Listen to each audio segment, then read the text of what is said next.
Au nom du Père, et du Fils et du Saint-Esprit, ainsi soit-il. Je crois en l'Église une sainte catholique apostolique romaine. Je crois en l'Église une sainte catholique apostolique romaine.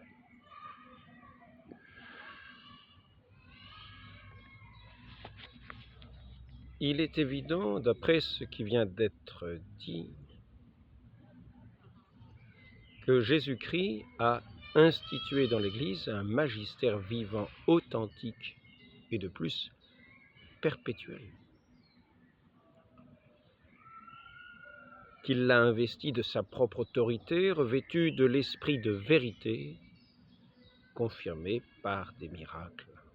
Et il a voulu, et très sévèrement ordonné, que les enseignements doctrinaux de ce magistère fussent reçus comme le sien propre. Donc, nous voyons, lorsque nous disons « Je crois en l'Église une sainte catholique apostolique romaine »,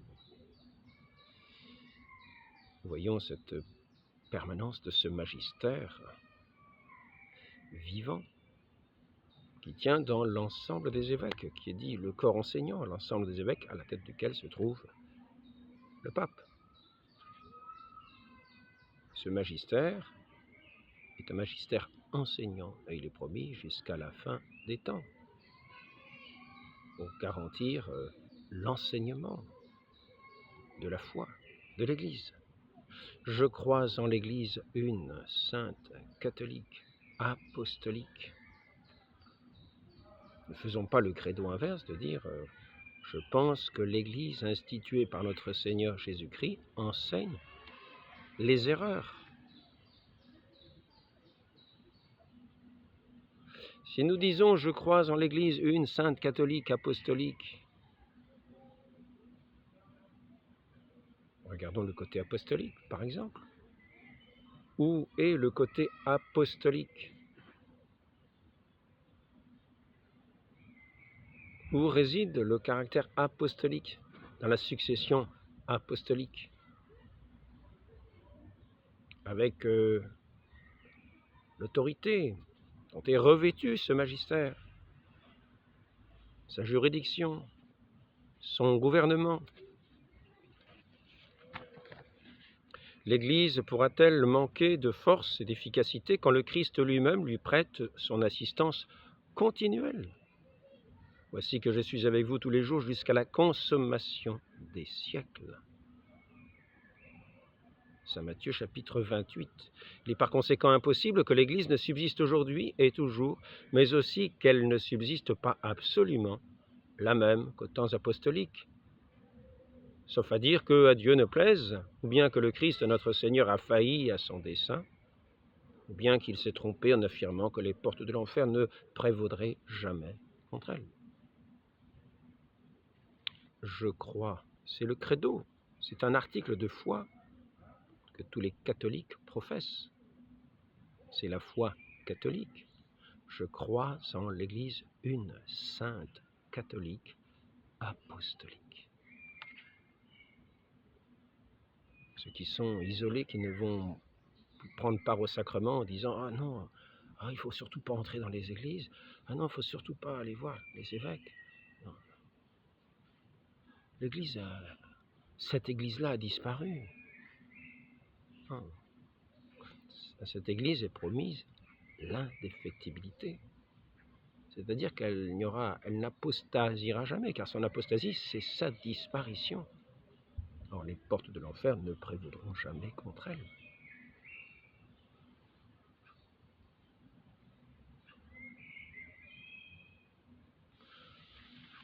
Donc, nous allons voir que, au sujet de ce concile du Vatican, tous les évêques ont donné leur accord. Aucun ne s'est rebellé en disant « Ah non, non, non, non, non ». Tous ont signé les documents ou bien alors ont suivi l'approbation du pape. Ici, je pourrais vous dire, par exemple, je pourrais vous dire ici, Monseigneur Castro-Meyer, 2 mars 1965, Schema Lumen Gentium. Dans sa rédaction finale avec la note explicative qui excluait tout doute, le schéma Lumen Gentium obtint une unanimité impressionnante. Seulement 5 pères conciliaires votèrent contre lui dans la session conclusive. Nous étions donc devant un document de l'Église enseignante qui devait être respecté avec une acceptation pleine et cordiale. Avec une acceptation pleine et cordiale par toute l'Église, dont Antonio de Castro-Meyer, Institution pastorale sur l'Église du 2 mars 1965, page 51-52. Après la promulgation du document, il n'y a plus aucune réticence. Après la promulgation par Paul VI du document, il n'y a plus aucune réticence. Nous voyons que ce magistère enseignant, il est évident, d'après ce qui vient d'être dit, que Jésus-Christ a institué dans l'Église un magistère vivant, authentique, et de plus perpétuel. Il a investi de sa propre autorité, revêtu de l'esprit de vérité, confirmé par les miracles. Il a voulu, et très sévèrement ordonné, que les enseignements doctrinaux de ce magistère fussent reçus comme les siens propres. Donc il a investi de sa propre autorité, revêtu de l'esprit de vérité. Et nous savons par ailleurs que ce magistère vivant ne peut pas enseigner l'erreur. C'est une promesse de notre Seigneur Jésus-Christ.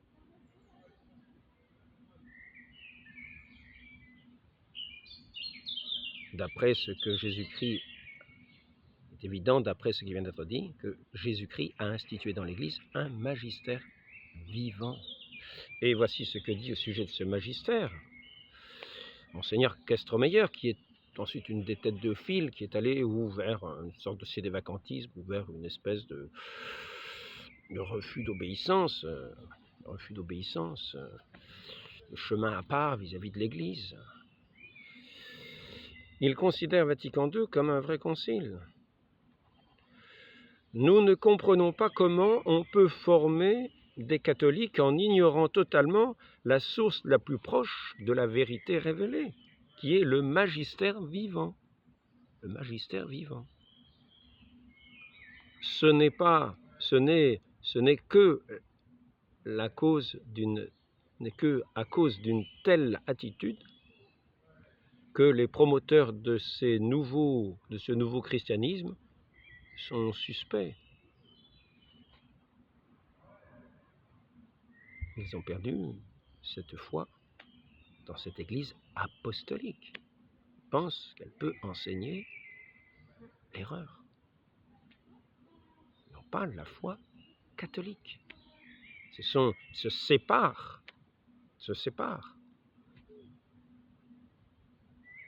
Est-ce une hérésie? Est-ce une apostasie? Est-ce simplement un schisme? En tout cas, ce n'est pas la foi de l'Église, qui professe l'Église une, sainte, catholique, apostolique. Bon, maintenant, je pourrais aussi montrer Monseigneur Lefebvre. Monseigneur Lefebvre, le 6 janvier 1966, lettre aux Spiritains. Demandons à l'Esprit Saint, par l'intercession du cœur immaculé de Marie, de nous aider à profiter largement des grâces du Concile et de nous soumettre parfaitement à la sainte volonté de Dieu qui se manifeste dans tous les documents qui en émanent. 6 janvier 1966. Pour bien profiter de l'œuvre réelle du Concile, du résultat de ses travaux qui seul compte en définitive, nous devons nous mettre à l'étude des textes avec une réelle dévotion, c'est-à-dire un désir sincère de recevoir la lumière qui s'y trouve pour nos intelligences et la grâce de sanctification pour nos âmes, en même temps que les directives nécessaires à l'orientation de notre activité personnelle et pastorale. Et au sujet de la Sainte Messe, voici ce que dit Monseigneur Lefebvre. S'il n'y avait pas de messe selon l'ancien rite alentour, alors s'il se trouve un prêtre qui dit la messe nouvelle en la rendant aussi traditionnelle que possible, il est bon que vous y assistez pour satisfaire aux préceptes dominicales. C'est Monseigneur Meilleret qui le rapporte dans sa biographie de Monseigneur Lefebvre. Monseigneur Tuc a aussi signé tous les documents du Concile. Quant aux autres, quand ils ont été promulgués par le pape, parce que jusqu'avant la promulgation du pape, ils peuvent être encore sujets, peut-être encore sujets, c'était sujet à discussion, très bien, mais après la promulgation du pape, c'est lui qui donne l'autorité finale. Tout le monde a adhéré. Et nous savons que tous ces évêques ne peuvent pas adhérer, semble l'hérésie, sans faillir, sans défaillir dans la foi, c'est-à-dire sans rendre l'Église défectible, elle qui est indéfectible, par la grâce du Saint-Esprit donnée par le Christ, qui est présent avec elle jusqu'à la consommation des siècles. Maintenant, il y en a qui disent oui, mais vous comprenez, il y a quand même les prophéties. Au sujet des prophéties, il faut leur donner leur valeur relative. Il faut savoir qu'il y a certaines prophéties qu'ils sont, il est vrai, nécessaires d'écouter, car c'est notre Seigneur qui nous en parle. Par exemple, nous pourrons prendre cette prophétie qu'il cite lorsque les disciples de notre Seigneur sortent du temple et remarquent cet aspect merveilleux de ce temple. Notre Seigneur dit, il ne restera pas pierre sur pierre. Quand cela va-t-il arriver? Et il dit, lorsque, une phrase, je vais noter, j'espère le retrouver.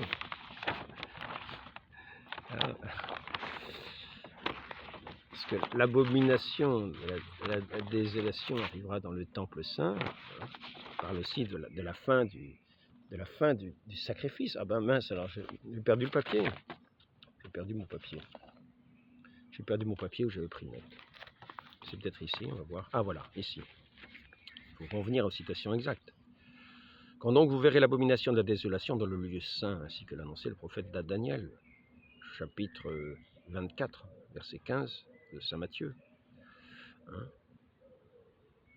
Il ne restera pas ici pierre sur pierre qui ne soit renversée. C'est pourquoi, lorsque vous verrez l'abomination de la désolation établie dans le lieu saint, que celui qui lise fasse attention, alors que ceux qui sont en Judée montent dans les montagnes. Dans saint Marc, il est dit de monter dans les montagnes de Judée, de s'échapper dans les montagnes de Judée. Alors à tous ceux qui pensent que c'est aujourd'hui l'abomination à la Sainte Messe, sont-ils allés dans les montagnes de Judée? Allez dans les montagnes de Judée. Allez dans les montagnes de Judée. Or, tout devait se passer dans cette génération que notre Seigneur, dans cette génération qu'elle parlait, notre Seigneur. Et effectivement, cela s'est produit. Nous avons vu que le temple de Jérusalem, en 70, a été rasé par les Romains. Et que les chrétiens s'étaient effectivement enfuis dans les montagnes. Ils ont échappé, pour la plupart, au massacre à Jérusalem, ou au massacre, ou à la famine, ou à la faim, car beaucoup sont morts de faim. Nous avons vu des mères qui dévoraient leurs enfants.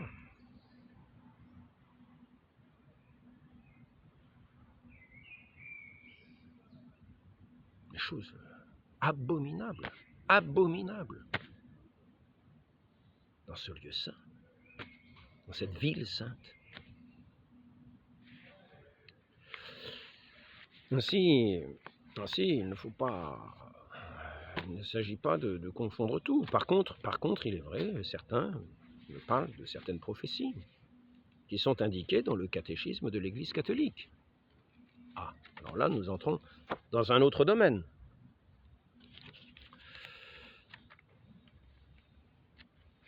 Nous entrons dans un autre domaine, et il est intéressant de s'y arrêter. Non pas pour mettre en doute, ce que nous avons vu de l'indéfectibilité de l'Église, ce que nous avons vu de la valeur de ce concile. Et sachons, n'oublions pas,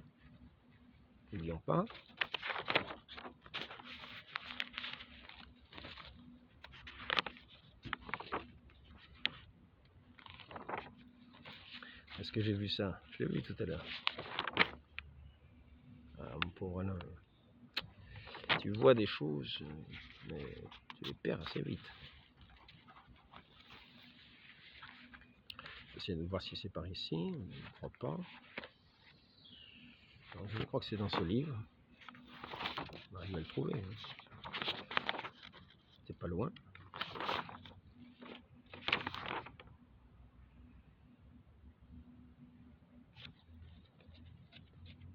Bon, enfin, nous voyons dans les Actes des Apôtres. Voilà, ici. Actes des Apôtres, chapitre 15, verset 28.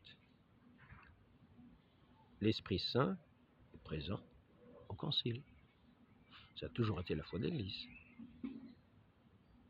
Ça a toujours été de la foi de l'Église, et c'est par cette assistance du Saint-Esprit.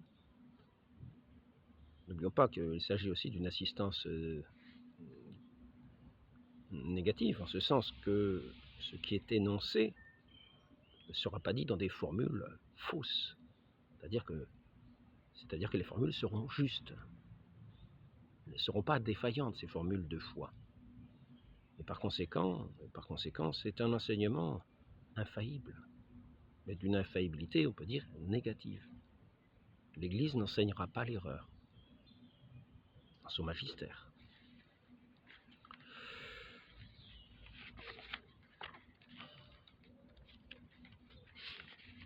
Qu'est-ce que j'ai fait là?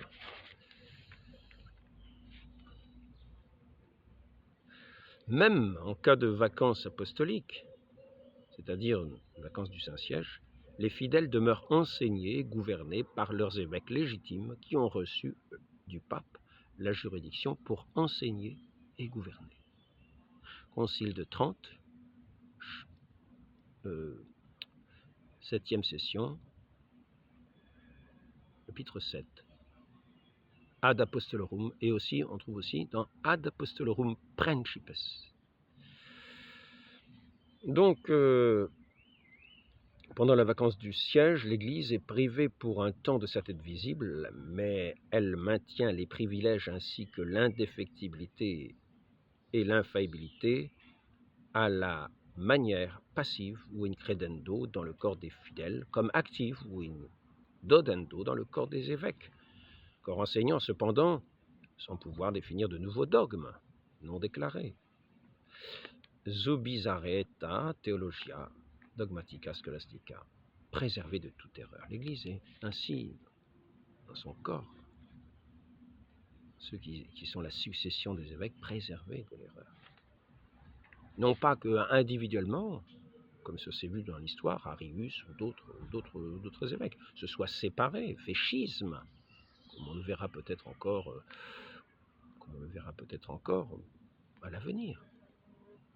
Cela s'est vu tout au long de l'Église, qui ont fait schisme, ils se sont séparés de l'Église, et ont entraîné avec eux certaines multitudes qui n'ont pas cru en l'indéfectibilité de l'Église, qui n'ont pas cru dans les promesses de notre Seigneur Jésus-Christ, qui se sont établis comme le siège. Saint Augustin, une ville placée sur une montagne ne peut être cachée. C'est pour montrer cette indéfectibilité et cette permanence de l'Église dans tous les siècles. Une ville placée sur une montagne, et notre Seigneur parle de cette ville placée sur cette montagne, c'est l'Église. Une ville placée sur une montagne ne peut être cachée. Il arrivera à la fin des jours que la montagne de la maison du Seigneur sera établie au sommet des montagnes. Isaïe chapitre 2, verset 2. Qu'est-ce qui est aussi manifeste qu'une montagne, dit saint Augustin, mais cependant il y a aussi des montagnes inconnues. Ah, voilà, pour ceux qui se disent, ah ben ça y est, vous voyez, il est éclipsé. Mais Il n'en est pas ainsi de cette montagne, parce qu'elle remplit toute la face de la terre.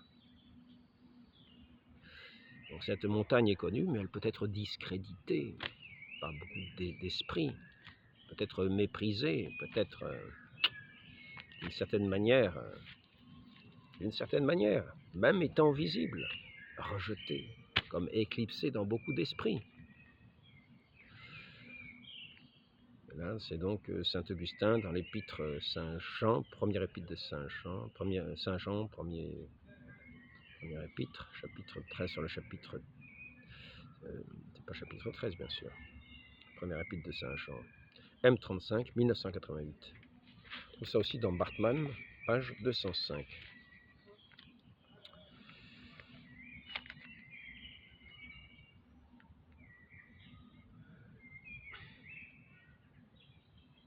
Je reprendrai une nouvelle fois, avant de parler de cette prophétie, pour nous assurer de ce fondement solide, de ceux qui se mettent dans ce mauvais cas, de dire il n'y a plus d'église. Que leur répond saint Augustin à cela? Que leur répond saint Augustin à ceux qui disent il n'y a plus d'église? Ben, je vous le dirai à la fin. Ici, nous allons voir ce que dit Pie IX. C'est bien de l'entendre, de l'écouter à nouveau. De l'écouter. Faisons attention où nous sommes. Où sommes-nous? Nous qui disons le credo, je crois en l'Église, une sainte, catholique, apostolique. Lorsque nous sommes catholiques, nous professons cette foi catholique qui a toujours été professée et qui est professée toujours aujourd'hui. Toujours aujourd'hui. Par les catholiques, par ceux qui appartiennent à cette Église, fondée par notre Seigneur Jésus-Christ, qui a les promesses de demeurer jusqu'à la consommation des siècles, le jugement final.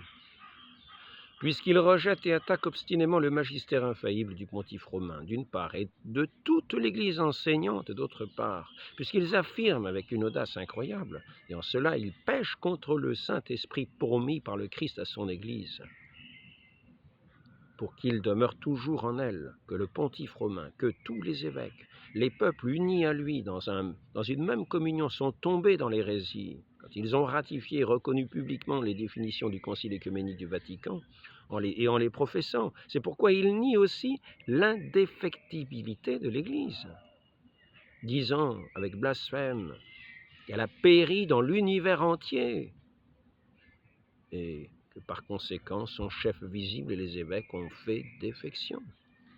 Et si multa luctuosa, 21 novembre 1873. Sommes-nous de ceux qui blasphèment? Il nie l'indéfectibilité de l'Église, disant avec blasphème qu'elle a péri dans l'univers entier. Ne croit pas en l'Église une sainte catholique apostolique.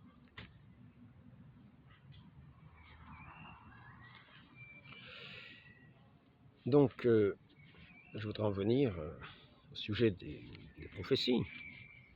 Les révélations privées n'appartiennent pas au dépôt de la foi, est-il dit dans le catéchisme, le CEC, numéro 67.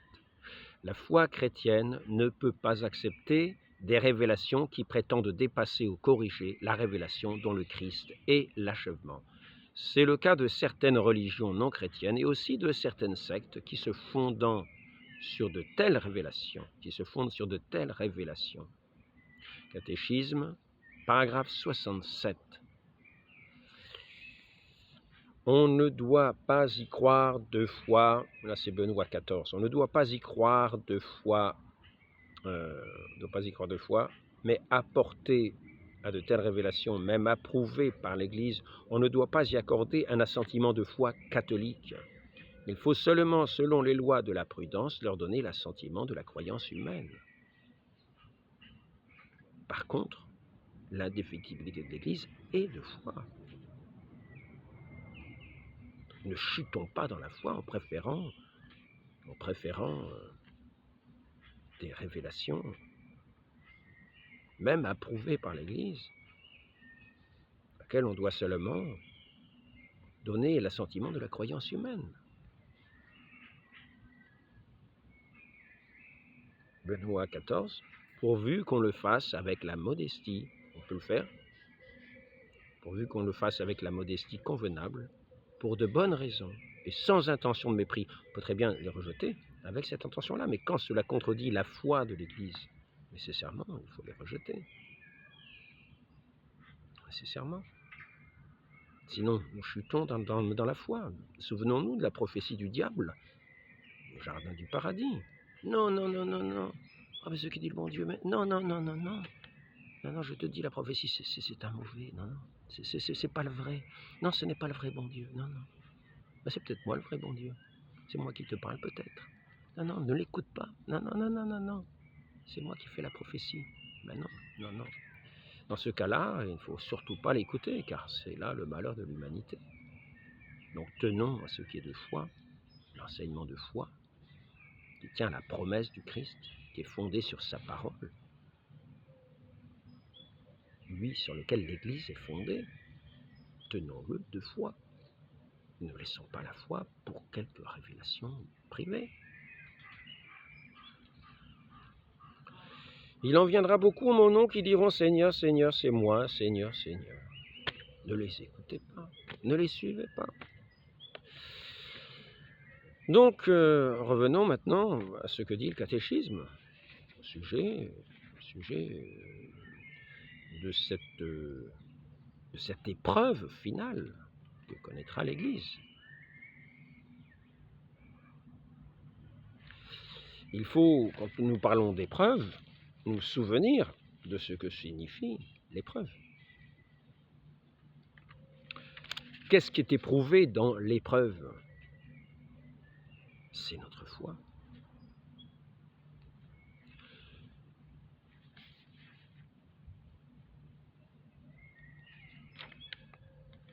C'est l'épreuve qui vérifie la qualité de votre foi, comme l'or au creuset.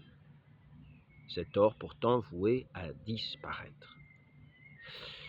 Et cette épreuve, nous dit saint Jacques, produit la persévérance. La première, c'était saint Pierre, qui parle de cette épreuve qui va éprouver notre foi, comme l'or au creuset.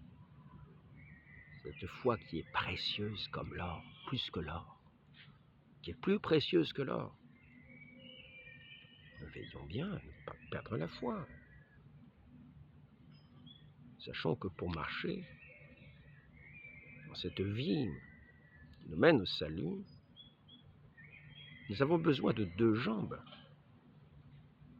Nous avons besoin de la foi, de la jambe de la foi et de la jambe de la charité. Ceux qui perdent la foi, la jambe de la foi, vont trébucher. Et ceux qui perdent celle de la charité, en disant « Ah ben nous on a la foi, vous êtes nuls », auront aussi de grands risques de perdre la foi, de chuter d'un seul bloc. Et nous marchons vers le regard de l'espérance, vers cette étoile surnaturelle, de l'espérance, avec l'espérance au cœur qui guide notre marche. Et cette espérance ne doit pas non plus chuter du ciel. Nous ne devons pas la perdre. Nous ne devons pas désespérer non plus de l'Église. Gardons l'espérance. Dans tous les scandales les plus apparents, car souvent le scandale est simplement en apparence.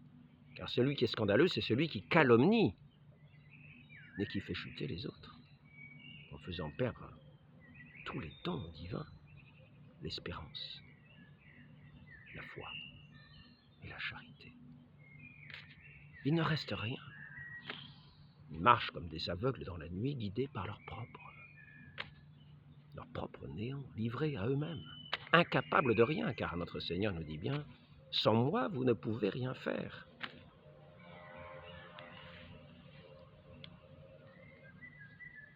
Maintenant, certains pensent que l'Église va mourir. L'Église va mourir. On peut le comprendre d'une certaine manière.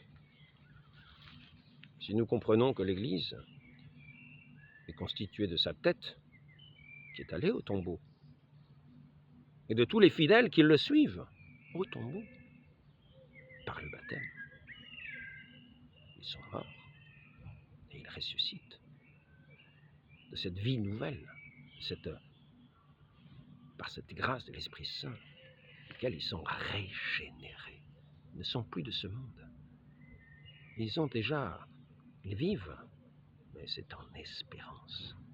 Et leur regard est déjà auprès de Dieu, dans le Christ qui est caché. Ils sont cachés avec le Christ en Dieu, ici-bas. Ils sont morts à ce monde. Ils sont comme au tombeau. Ainsi, nous pouvons voir ce qui est dit dans le catéchisme. Avant l'avènement du Christ, l'Église doit passer par une épreuve, c'est le numéro 675. L'Église doit passer par une épreuve finale. Et nous voyons que cette épreuve est mise en lien avec la foi, car l'épreuve, c'est l'épreuve qui va éprouver notre foi.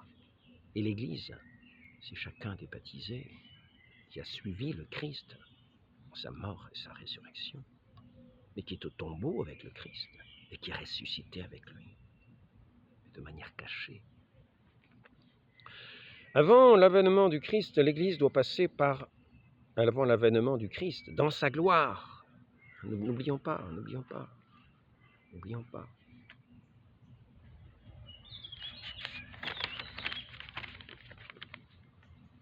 Affectionnez-vous aux choses d'en haut, non pas celles de la terre. Vous êtes morts et votre vie est cachée avec le Christ en Dieu. Quand le Christ, votre vie, apparaîtra, alors vous paraîtrez avec lui en pleine gloire. Ne l'oublions pas. Mais ici-bas, nous vivons comme au tombeau, cachés en Dieu. Mais ainsi, ce n'est pas dit d'une certaine manière autre chose. Avant l'avènement du Christ, l'Église doit passer par une épreuve finale qui ébranlera la foi de nombreux croyants.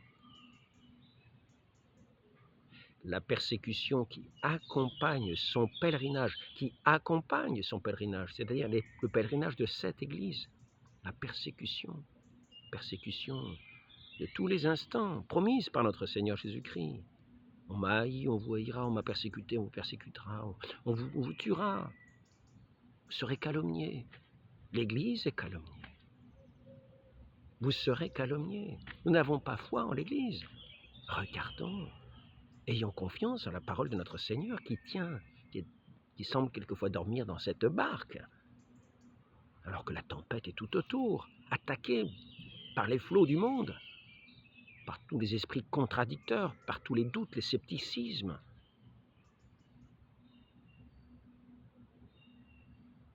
Nous qui tenons en la parole du Christ, tenons ferme, tenons bien confiants dans ce bateau, dans cette barque, avec notre Seigneur, même s'il semble qu'il dorme.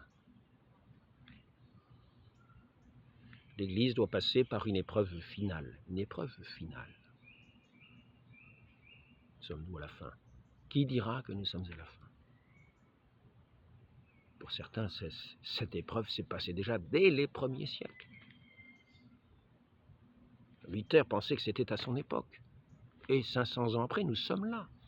Nous n'avons pas vu ce feu qui doit renouveler l'univers entier. Si, c'est le feu de la charité, dans l'Esprit Saint. Celui-là, notre Seigneur est venu le répandre. Et nous avons vu bien des saints répandre l'Évangile à travers le monde entier. Une épreuve finale qui ébranlera la foi de nombreux croyants, la persécution qui accompagne son pèlerinage sur la terre, ce que nous dit notre Seigneur, dévoilera le mystère d'iniquité sous la forme d'une imposture religieuse apportant aux hommes une solution apparente à leurs problèmes. Et tous ceux qui se mettent en état de schisme pensent trouver une solution apparente à leurs problèmes, en prenant cette fausse solution de penser que l'Église est morte, qu'elle est au tombeau. Comme il va être dit, elle est au tombeau, mais pas de la manière qu'ils imaginent. Pas en imaginant que l'Église apostolique, elle n'existe plus. Non. Elle est au tombeau, parce que nous sommes, nous, au tombeau. Tous les chrétiens sont au tombeau avec le Christ, ici-bas.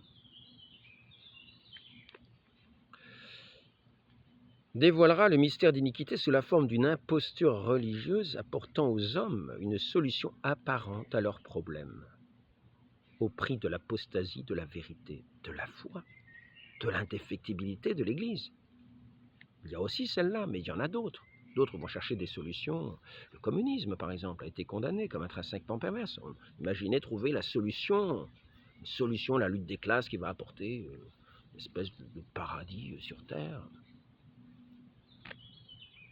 Solution apparente à leurs problèmes au prix de l'apostasie de la vérité. C'est ce qui s'est passé dans de nombreux pays. Apostasie de la vérité, par le nazisme, par le communisme, toutes sortes, l'écologisme, toutes sortes de solutions.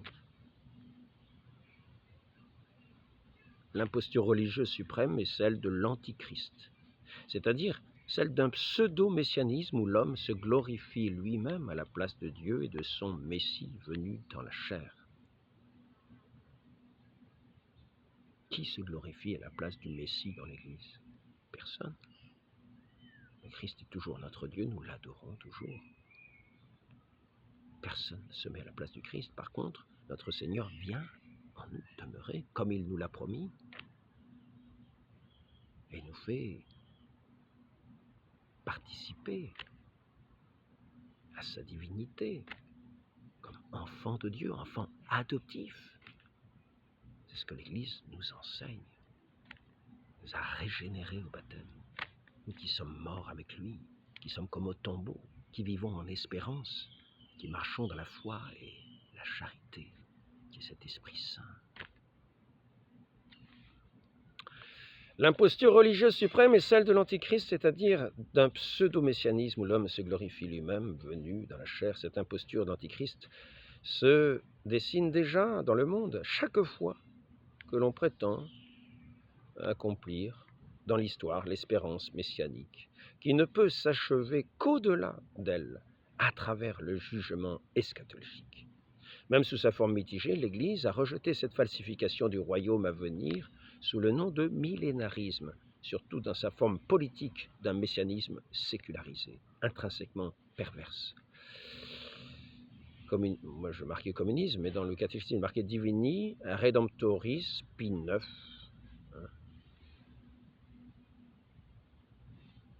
Ce faux mysticisme de cette contrefaçon de la rédemption des âmes.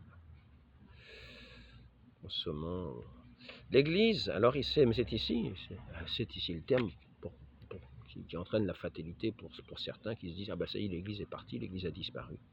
L'Église n'entrera dans la gloire du royaume qu'à travers cette ultime Pâque, où elle suivra son Seigneur dans sa mort et sa résurrection. N'allons pas contre ce que la foi enseigne sur l'indéfectibilité de l'Église, sur le magistère vivant de l'Église, qui est à perpétuité, jusqu'à la consommation des siècles, et qui est promis par notre Seigneur. Comprenons les choses comme il faut les comprendre. L'Église n'entrera dans la gloire du royaume qu'à travers cette ultime Pâque, où elle suivra son Seigneur dans sa mort et sa résurrection. C'est ce que font chaque baptisé. Et à la fin des temps, nous serons tous, comme saint Paul le dit, emportés, d'abord les morts, puis les vivants.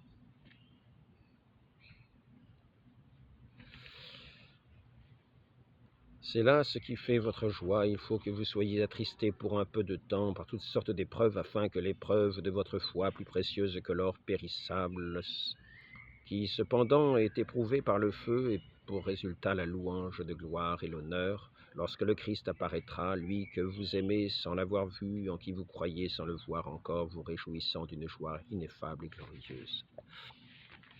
Effectivement, il est question de l'Antichrist, il est question d'une apostasie.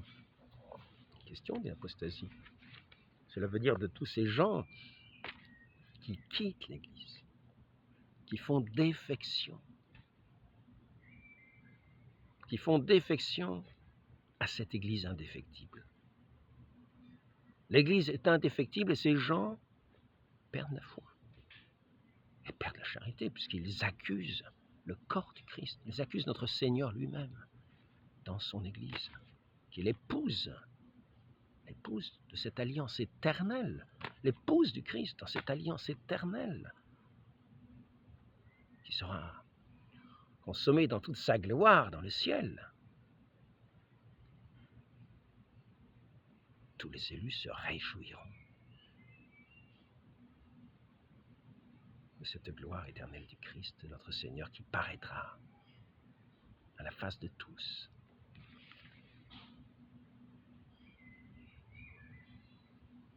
Le Seigneur lui-même, au signal donné, à la voix de l'archange et au son de la trompette, Dieu descendra du ciel, et les morts en Christ ressusciteront premièrement, et ensuite, nous les vivants qui serons restés, nous serons ensemble enlevés avec eux sur les nuées, à la rencontre du Seigneur.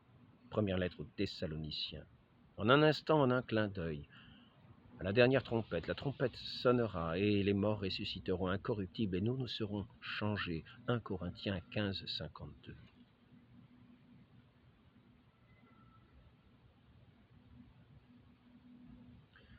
Ne vous étonnez pas, comme d'une chose étrange qui vous arrive, de la fournaise qui est au milieu de vous pour vous éprouver. Première lettre de Saint Pierre, chapitre 4, verset 12. Nous sommes éprouvés. Si nous sommes égarés, si nous avons encore un peu l'oreille pour entendre la parole de notre Seigneur qui nous appelle, nous qui avons chuté,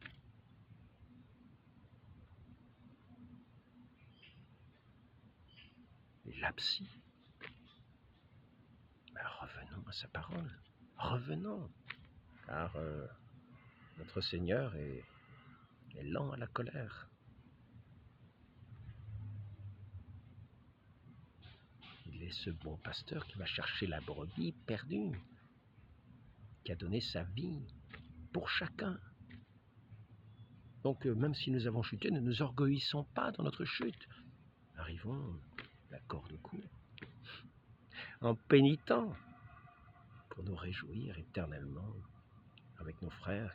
Ils seront tout heureux de nous retrouver dans cette assemblée sainte et faisons en sorte de demeurer dans cette foi véritable de l'Église, cette foi de toujours à toujours. Et il n'y a pas de nouveauté. Si nous voyons de la nouveauté, rejetons-la, mais restons dans l'Église, car dans l'Église, il n'y a pas de nouveauté. Pour ce qui est de la Sainte Messe,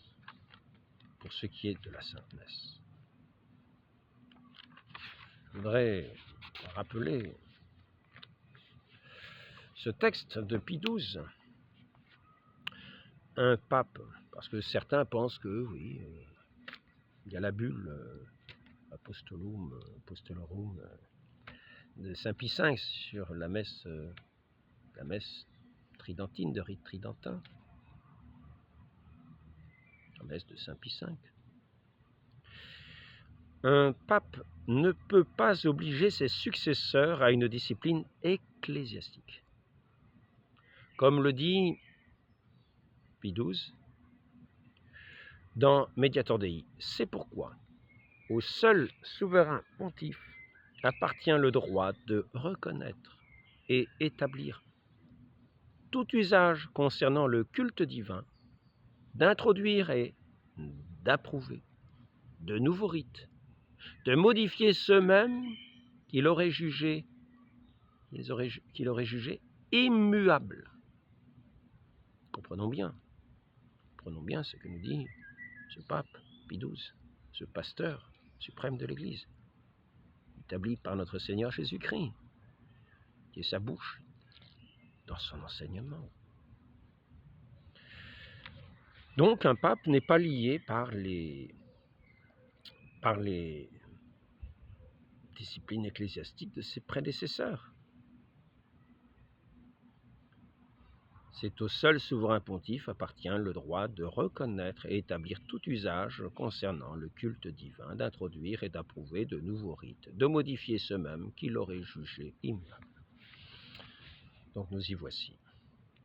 Tenons-le fermement, ne l'oublions pas. Et au sujet, je veux bien revenir à ce sujet-là, sur ce qui est dit. quiconque promulguant une loi refusant au pontife romain le droit de commander dans son royaume ou ordonnant que les ordres du pape n'y soient pas valides, par exemple ces sacrements, que certains disent nouveaux, qui sont les mêmes, qui quelquefois sont formulés, sont montrés d'une manière un peu différente dans la cérémonie. Et qui seriez-vous, homme, qui avez commis cela? D'où vient votre autorité pour agir ainsi? Témoignez à partir du livre saint, si vous pouvez. Est-ce une manière de vivre selon l'Évangile? Absolument pas. Car dans l'Évangile, le Christ dit à Pierre, « Et tout ce que tu liras sur la terre sera lié dans les cieux. » Et vous diriez au pape, successeur de Pierre, « Ne liez pas ceci, ne liez pas cela. » Ne savez-vous pas, ô homme misérable, que seule l'autorité divine contraint l'évêque de Rome? Le pape est uniquement soumis à l'écriture sainte, révélée par la main de Dieu. Il n'est pas assujetti par les décrets des hommes. Et nous déclarons que le pape est soumis à la raison. Mais nous déclarons... Non, c'est pas ça. Nous ne déclarons pas que le pape est soumis à la raison. Espérons qu'il soit raisonnable. Mais de foi, plus encore. Mais nous déclarons que le pape est soumis à la raison et que le pouvoir de l'Église est donné pour l'édification, non pas pour la destruction, parce que ces gens s'imaginent qu'ils travaillent à la destruction. Mais même si vous croyez que l'évêque de Rome est dans l'erreur, cela ne vous donne pas le droit de juger, car seul Dieu peut juger, le pape, etc. Nous sommes là, Pie II, discours Placuita Odyssée, prépare le concile de Mantoue, 1459. Donc n'ayons pas un œil biaisé, un regard sceptique, mettant le doute sur toute chose, comme si nous doutions finalement de l'apostolicité de l'Église, de sa sûreté, qui risque de tomber, de faillir. Écoutons la parole de notre Seigneur. Je suis avec vous jusqu'à la fin des temps. Il a envoyé l'assistance du Saint-Esprit. Il demeure toujours dans son Église. Et c'est lui qui est présent dans les conciles, dans les élections. Les élections, revenons aux élections. Vérité catholique, élection du pape, toujours Pie XII. En discutant de la légitimité d'un pape, voici ce que Pie XII disait. Ce consentement ayant été donné dans un espace de temps qui, dans la mesure où il est nécessaire, doit être déterminé par le sage jugement des cardinaux à la majorité des votes, l'élu est immédiatement pape, et il requiert par le fait même, et peut exercer une juridiction pleine et absolue sur le monde entier. Dès lors, si quelqu'un ose attaquer les lettres de décision concernant n'importe quelle affaire émanant du pontife romain avant son couronnement, après si, nous le frappons de peine d'excommunication à encourir ipso facto. Constitution apostolique vacantis apostolique, C10, 8 décembre 1945.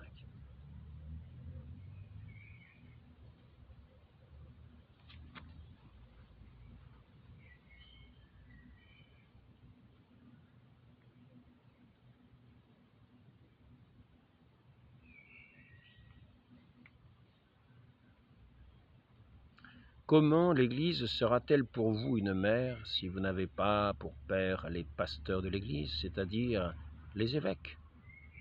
C'est ce que dit Léon XII, Pastoris Aeterni, 26 juillet 1826. Faisons bien attention. Saint Augustin s'adresse à des gens qui disent « il n'y a plus d'église ». Il leur dit « il n'y a plus d'église ». Mais c'est vous qui n'en êtes plus. La phrase exacte, elle est où? Je ne sais pas si je l'ai noté.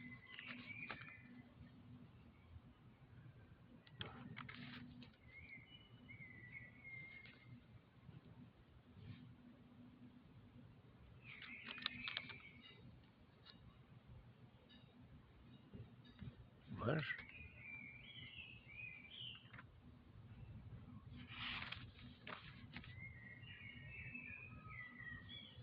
Je croyais l'avoir inscrite. Alors, je vais la chercher, peut-être je vais la trouver.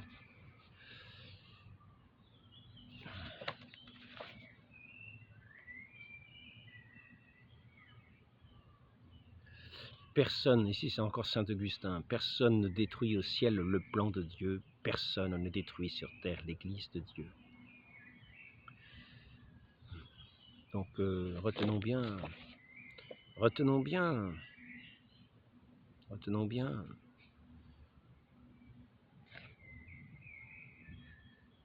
cet article de foi, lorsque nous disons « Je crois en l'Église, une sainte catholique, apostolique ». Tenons-le fermement comme article de foi. Et n'ayons nul doute, nulle crainte, quand bien même il y aurait des tempêtes, quand bien même vous entendriez toutes sortes de paroles, toutes sortes de prophéties les plus extraordinaires, toutes sortes de murmures, toutes sortes de plaintes. Gardez bien cette chandelle, ce cierge de votre foi allumé. N'ouvrez pas toutes les fenêtres de votre âme à toutes les paroles extérieures.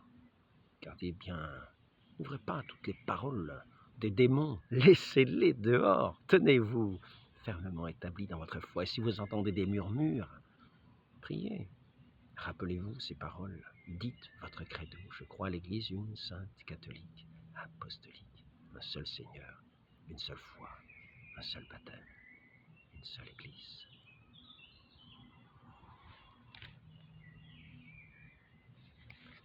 Et un seul pasteur de cette Église, établi par notre Seigneur, comme la pierre de fondement. Lui qui professe cette foi donnée de Dieu. Très Sainte Vierge Marie, notre Mère, donnez-nous de demeurer vos enfants en ne quittant pas ce corps de cette Église que vous avez enfanté. Vous avez donné naissance à la tête et à tout le corps. Donnez-nous de demeurer vos enfants et de vous chanter aussi nos louanges, nos remerciements, nos actions de grâce pour toutes les grâces que Dieu communique par vos mains à tous les enfants qui vous en prient. Ô Marie conçue sans péché, priez pour nous qui avons recours à vous, ainsi soit-il, au nom du Père et du Fils et du Saint-Esprit, ainsi soit-il.